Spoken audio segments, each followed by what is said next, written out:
Atención El Salvador, 14 años. 14 años estuvo libre el hombre que persiguió a una mujer por una playa de El Salvador, la amenazó con un corvo sin funda, y cuando ella cayó en la arena intentando huir, la mató a machetazos frente al mar. 14 años caminando entre nosotros, cruzando fronteras, escondiéndose, construyendo una vida nueva mientras la familia de su víctima esperaba justicia. Hoy, esa espera terminó, y lo que te voy a contar en los próximos minutos es exactamente cómo cayó, después de más de una década de fuga, el hombre que la Policía Nacional Civil de El Salvador conoce como el Viejo Tino. Si te interesa conocer las capturas más impactantes y los operativos más importantes contra la delincuencia en El Salvador y Centroamérica, este es el momento de suscribirte al canal, porque casos como este, con años de investigación detrás, son exactamente los que vamos a seguir trayendo. Vamos a empezar por el principio, porque para entender la magnitud de esta captura, hay que entender primero la magnitud del crimen que la originó. Nos vamos hasta mayo de 2012, a un cantón costero llamado Las Hojas, en el municipio de San Pedro Mazahuat, departamento de La Paz. Una playa pública, de esas donde las familias salvadoreñas suelen ir a pasar el día, se convirtió esa jornada en el escenario de uno de esos crímenes que marcan para siempre a una comunidad entera. Según los informes del Tribunal de Sentencia del Departamento de La Paz, y de acuerdo con el testimonio recogido por las autoridades, un hombre identificado como Nelson Alberto Mármol persiguió a quien había sido su pareja sentimental. No fue un ataque repentino ni un arrebato de segundos. Fue una persecución. Un testigo relató que Mármol iba detrás de ella manoseándola y amenazándola con un corvo sin vaina que llevaba en la mano, ese tipo de machete corto y curvo tan común en el campo salvadoreño, pero que en manos equivocadas se convierte en un arma de terror. ¿Qué fue exactamente lo que ella intentó hacer para salvar su vida? Intentó huir. Gritó pidiendo auxilio. En una playa pública, a la vista de quien estuviera cerca, una mujer corría por su vida gritando ayuda, mientras un hombre armado con un corvo la perseguía. Es difícil imaginar el terror de esos segundos, pero es exactamente lo que el expediente judicial describe. La huida terminó de la peor manera posible. La víctima cayó en la arena, y fue en ese instante, cuando ella estaba más vulnerable, en el suelo, sin poder levantarse a tiempo, cuando Mármol aprovechó para arrebatarle la vida a machetazos. No con el corvo con el que la amenazaba mientras corría, sino a golpes de machete, ya en el suelo, ya sin posibilidad de defensa. Este es el tipo de crimen que en El Salvador tiene un nombre legal específico: femicidio agravado. No es un homicidio cualquiera. La ley salvadoreña reconoce que cuando una mujer es asesinada por razón de su género, en un contexto de violencia, control o posesión ejercida por su pareja o expareja, el delito tiene una gravedad distinta, y las penas son más severas. Y este caso, por la forma en la que se desarrolló, la persecución, el arma, la hazaña del ataque, encaja exactamente en esa definición. Pero aquí viene la primera gran pregunta que probablemente ya te estás haciendo. ¿Qué pasó con Mármol inmediatamente después del crimen? La respuesta es simple y perturbadora: desapareció. No hubo una captura inmediata. No hubo una persecución policial esa misma noche que terminara con él detenido. El hombre que había asesinado a su expareja a machetazos en una playa pública, frente a la posibilidad de testigos, logró escapar del lugar y a partir de ahí, esfumarse del radar de las autoridades salvadoreñas. Así comenzó una fuga que se extendería 14 años. Para que entiendas la dimensión de ese tiempo, 14 años es más de una década. Es tiempo suficiente para que un niño que apenas caminaba en 2012, hoy esté terminando el bachillerato.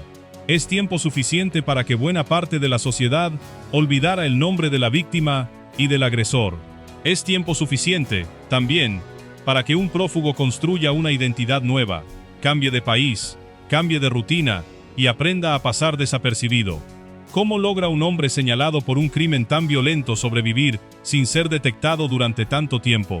La respuesta: en la mayoría de estos casos en la región centroamericana, no tiene nada de sofisticada ni de cinematográfica.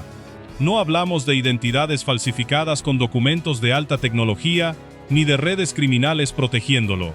Hablamos, en la inmensa mayoría de los casos de prófugos salvadoreños en la región, de algo mucho más simple: cruzar la frontera de forma irregular, instalarse en un país vecino y vivir en la informalidad, lejos de cualquier registro oficial que pudiera delatarlo. Y eso es exactamente lo que apuntan los datos oficiales sobre este caso. Marmol terminó estableciéndose en Guatemala, sin documentos migratorios en regla, sin un estatus legal que lo obligara a aparecer en ningún sistema. Ese tipo de situación migratoria irregular es, paradójicamente, tanto el refugio que le permitió esconderse durante años, como la grieta que, tarde o temprano, termina exponiendo a este tipo de fugitivos. Porque aquí está el dato que probablemente no conocías sobre cómo funciona la persecución de estos casos en la región.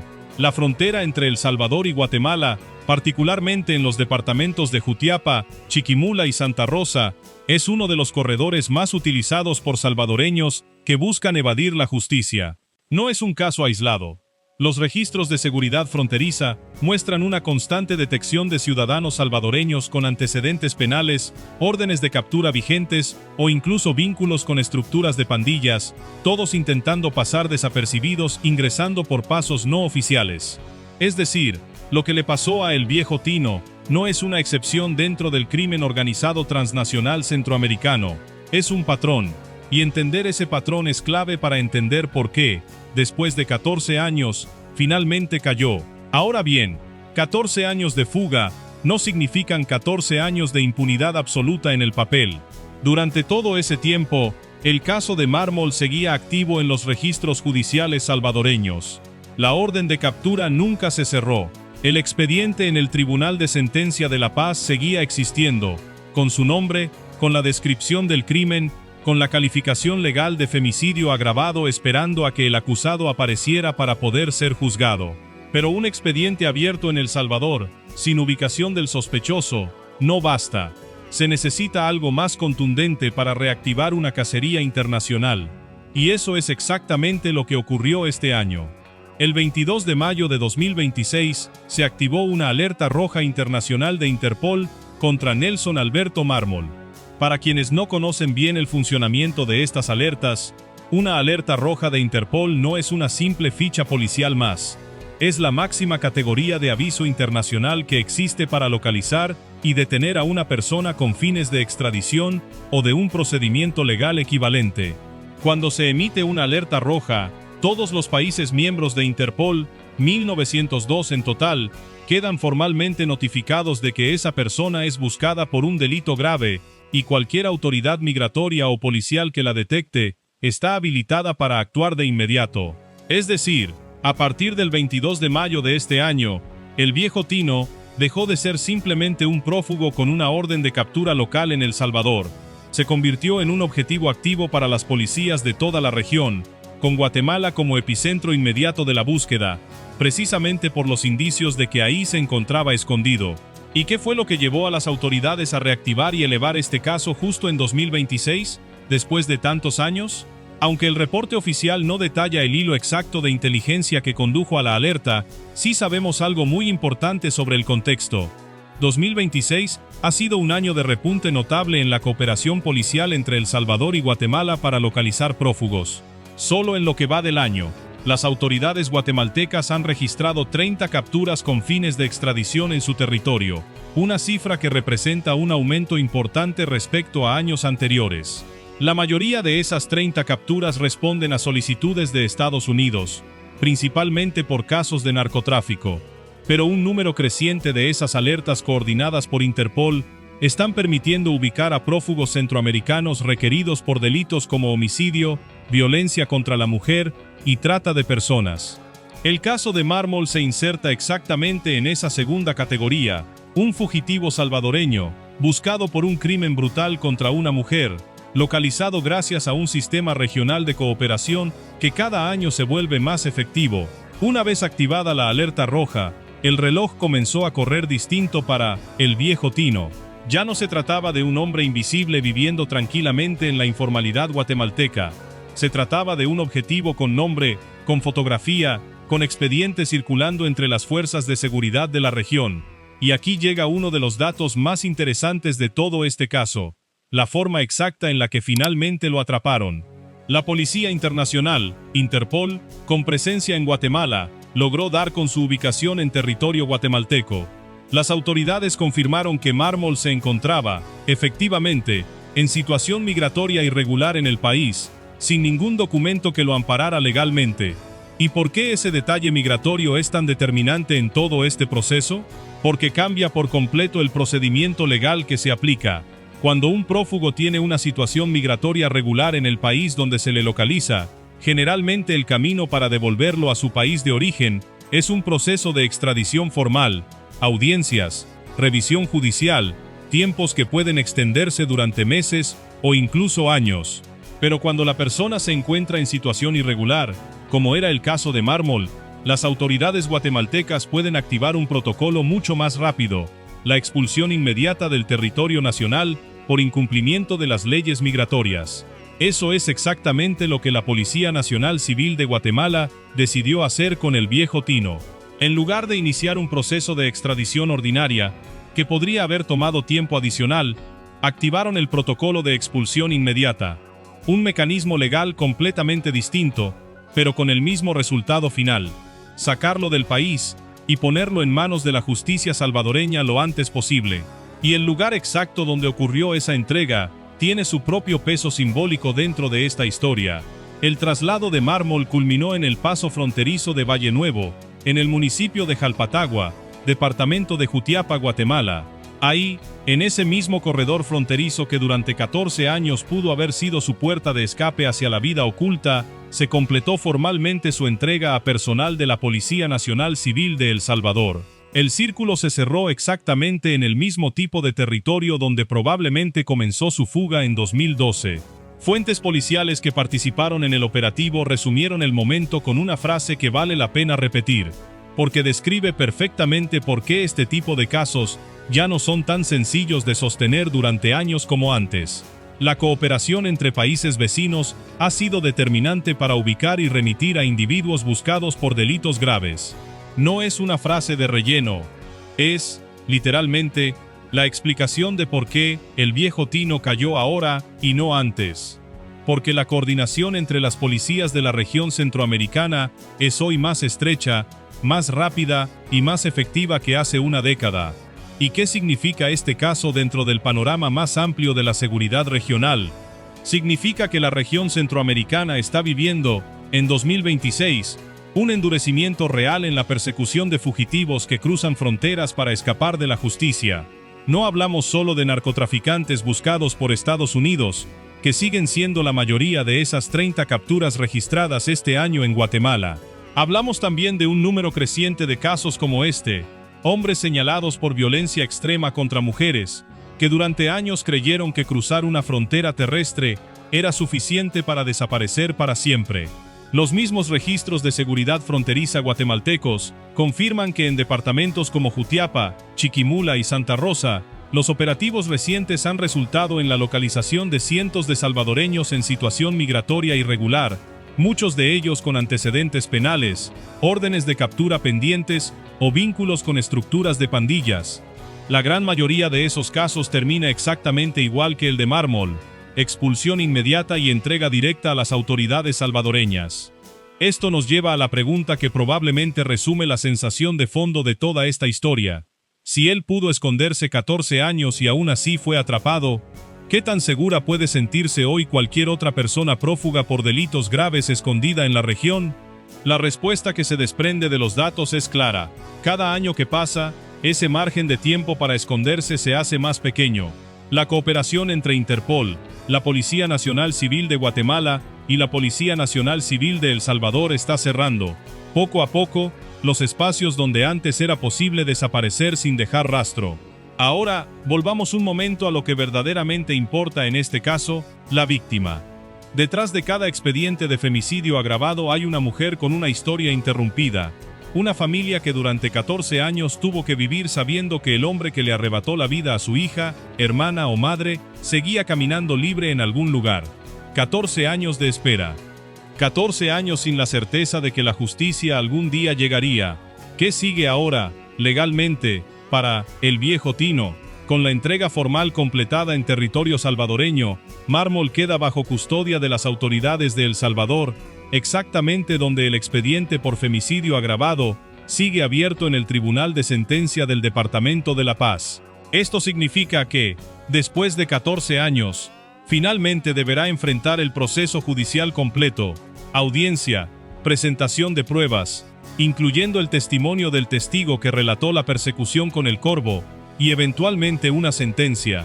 En El Salvador, el delito de femicidio agravado contempla penas que pueden extenderse hasta los 50 años de prisión, dependiendo de las circunstancias específicas que el tribunal determine durante el proceso. Es importante ser precisos aquí, la condena exacta todavía no se ha dictado, porque el proceso judicial recién comienza formalmente, ahora que el acusado está en custodia. Pero el marco legal salvadoreño para este tipo de delito es de los más severos de la región, precisamente porque busca responder con contundencia a un fenómeno que sigue golpeando con fuerza al país: la violencia letal contra las mujeres dentro de relaciones de pareja o expareja. Y este caso no ocurre en el vacío. Apenas unos días antes de esta captura, otro tribunal salvadoreño condenó a un hombre por el femicidio de una joven en Huizúcar, otro municipio del país. La coincidencia de fechas no es casualidad narrativa, es un reflejo de que, en paralelo a los operativos de captura como el de Mármol, los tribunales salvadoreños están procesando y sentenciando activamente este tipo de crímenes, enviando un mensaje que busca ser disuasivo. Pero hay algo más en todo este contexto que conecta directamente con lo que le pasó a El Viejo Tino, y tiene que ver con un fenómeno migratorio mucho más grande. El Salvador ha recibido, solo en el primer semestre de este año, más de 10.000 personas deportadas, un incremento de casi el 74% respecto al mismo periodo del año anterior, con Estados Unidos como principal origen de ese flujo de retorno. Ese dato no está directamente vinculado al caso de Mármol. Él fue expulsado desde Guatemala, no desde Estados Unidos, pero sí describe un ambiente regional donde el movimiento de personas entre fronteras, ya sea por causas migratorias o por causas judiciales, está bajo una lupa mucho más intensa que en años anteriores. En ese ambiente de mayor control fronterizo y mayor cooperación policial regional, es donde El Viejo Tino terminó siendo alcanzado, no por un golpe de suerte aislado, sino porque el terreno donde durante 14 años pudo esconderse, se ha vuelto, año tras año, más hostil para cualquier fugitivo. Y aquí hay un dato que pocos medios están conectando, pero que le da todavía más peso a este caso dentro del contexto salvadoreño actual. Desde 2019, El Salvador ha estado bajo un régimen de seguridad que prioriza la mano dura contra pandillas y estructuras criminales, con miles de capturas realizadas dentro del país bajo el régimen de excepción. Pero el caso de El Viejo Tino demuestra algo distinto, que la ofensiva contra la impunidad no se limita a las pandillas ni a los delitos cometidos dentro del territorio salvadoreño. También alcanza, con la misma insistencia, a quienes cometieron crímenes graves años atrás y creyeron que la distancia y el tiempo los protegían para siempre. El mensaje oficial que se repite en cada uno de estos operativos es prácticamente el mismo. No importa cuántos años pasen ni en qué país te escondas, el expediente sigue abierto y la cacería no se detiene. ¿Y qué tan común es realmente el femicidio en El Salvador, más allá de este caso puntual? Aunque las cifras exactas varían año con año, organismos de derechos humanos y observatorios de violencia de género en el país han documentado de forma constante que la violencia letal contra las mujeres, especialmente dentro de relaciones de pareja o expareja, sigue siendo uno de los fenómenos criminales más graves de la región centroamericana. Casos como el de Las Hojas, en 2012, y el más reciente registrado en Huizúcar, muestran un patrón que se repite con dolorosa frecuencia. Relaciones que terminan en control, en persecución, y finalmente en un ataque letal, cuando la víctima intenta alejarse o rehacer su vida. Es exactamente ese patrón el que las nuevas leyes salvadoreñas contra el femicidio agravado buscan castigar con mayor severidad, precisamente para que estos casos no queden nunca en la impunidad, sin importar cuánto tiempo tome encontrar al responsable. Ahora, ¿qué puede esperar la familia de la víctima en los próximos meses, ahora que Mármol está bajo custodia salvadoreña? El proceso, en teoría, debería avanzar con relativa rapidez comparado con lo que hubiera ocurrido si él seguía prófugo. El expediente ya existe completo desde 2012. El testimonio del testigo clave ya está documentado en el Tribunal de Sentencia de La Paz, y la calificación legal del delito, femicidio agravado, ya fue establecida hace años. Lo que falta ahora es la etapa que 14 años de fuga impidieron completar: la audiencia con el acusado presente, la presentación formal de pruebas ante el tribunal, y finalmente la lectura de una sentencia que, en casos de esta gravedad dentro de la legislación salvadoreña, puede alcanzar varias décadas de prisión. Ahora que conoces toda la cronología completa de este caso, el crimen en la playa de las Hojas, la persecución con el Corvo, la muerte a machetazos, la fuga de 14 años hacia Guatemala, la vida en la informalidad migratoria, la alerta roja de Interpol activada en mayo de este año, la localización en territorio guatemalteco, el protocolo de expulsión inmediata en lugar de una extradición ordinaria, y finalmente la entrega formal en el paso fronterizo de Valle Nuevo, queda clara una idea que vale la pena repetir: la impunidad tiene fecha de vencimiento, incluso cuando parece que se ha estirado durante más de una década. Para la familia de la víctima, esta noticia representa, 14 años tarde, la posibilidad de ver finalmente un proceso judicial avanzar contra el hombre señalado por ese crimen. Para las autoridades regionales, representa una prueba más de que el sistema de cooperación entre Interpol, la Policía Nacional Civil de Guatemala y la Policía Nacional Civil de El Salvador está funcionando con una efectividad que hace pocos años parecía impensable. Y para cualquier otro prófugo salvadoreño escondido hoy en algún rincón de la región centroamericana, el caso de El Viejo Tino debería sonar como una advertencia clara: el tiempo, tarde o temprano, se agota. Si quieres seguir conociendo cómo caen, uno por uno, los criminales que durante años creyeron que podían escapar de la justicia en El Salvador y Centroamérica, suscríbete al canal y activa la campana, porque en los próximos días seguiremos trayendo los casos más impactantes de capturas, operativos y condenas que están marcando este 2026. Nos vemos en el próximo video.